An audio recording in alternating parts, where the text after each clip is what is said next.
ঈদুল আজহা আত্মোৎসর্গের ঈদ। সারা বিশ্ব জুড়ে যারা ইসলাম ধর্মাবলম্বী তারা এই ঈদ পালন করবেন, আর উৎসব হিসেবে বিশ্বের সমস্ত মানুষ জাতি ধর্ম নির্বিশেষে এই উৎসবে পালন করে। তো ঈদুল আজহা হলো আত্মোৎসর্গের ঈদ, যেহেতু মহান আল্লাহর প্রতি আনুগত্যের। ঈদুল আজহাতে যে কুরবানি ঈদ আমরা বলি, কুরবানি দেওয়া হয় আল্লাহর উদ্দেশ্যে, এবং সেটা ত্যাগের মহিমায় উজ্জ্বল হয়ে থাকে।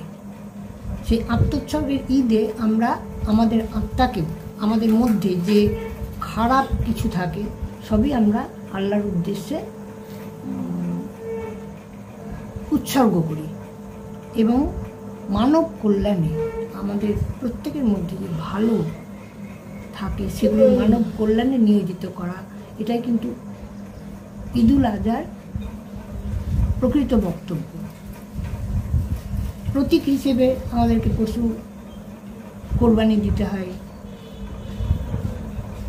কিন্তু এটার যেটা মানে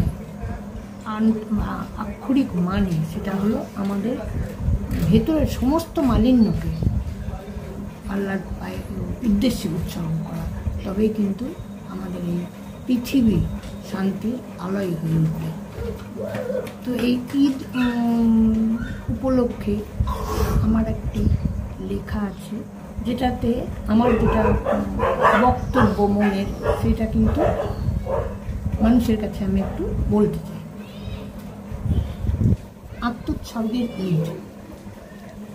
ঈদুল আজহা পবিত্র ক্ষণ এলো বর্ষ পরেতে, চিত্তশুদ্ধির তরে মোহমুক্ত মনে আল্লাহর প্রতি ভক্তি বিশ্বাসে সর্ব ভালো মন্দ সমর্পণ। আমাদের মধ্যে যা মন্দ আছে ভালো আছে সবই কিন্তু আল্লাহ বা ঈশ্বরের প্রতি যদি সমর্পণ করা যায় তবেই কিন্তু আমরা প্রকৃত অর্থে মানুষ হয়ে থাকতে পারবো এবং মহামিলনের ডাক দিতে পারবো মানুষে মানুষে। আত্মোৎসর্গের পবিত্রতায় প্রেমের আলোয় হৃদয় করে আলোকময়, সর্বদ্বন্দ্ব বিষাদ ভুলিয়ে এলো সাম্যে সৌভাতৃত্বে এলো বসুন্ধরা।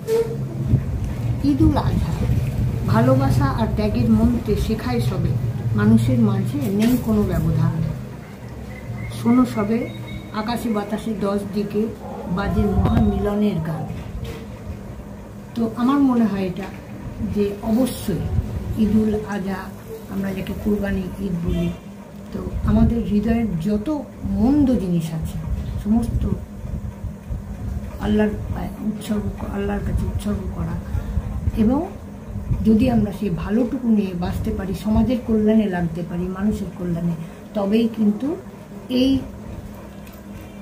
ঈদ পবিত্রতায় ভরে উঠবে।